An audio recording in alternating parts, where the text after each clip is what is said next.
Want to ditch those bank fees and buy USDT instantly using Revolut? Let's jump right in. First, you'll need a Binance account.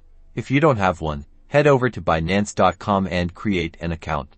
Make sure to complete the verification process, as it's essential for buying crypto. Once your account is verified, go to the Buy Crypto tab on the Binance website and select P2P Trading. Now, filter the list to show USDT sellers and then filter again to show sellers who accept payment through Revolut. You can usually find this filter in the payment method section.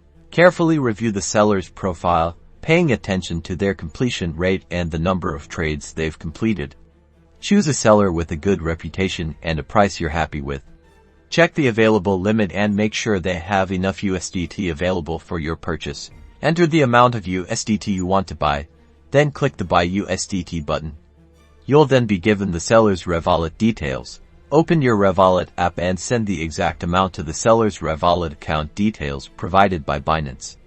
Important: be sure to include the provided reference number in the payment description. This helps the seller quickly identify your payment. After you've sent the payment in Revolut, go back to Binance and click the Transferred Notify Seller button. The seller will then verify the payment, and the USDT will be released into your Binance wallet. That's it. You've successfully bought USDT with Revolut.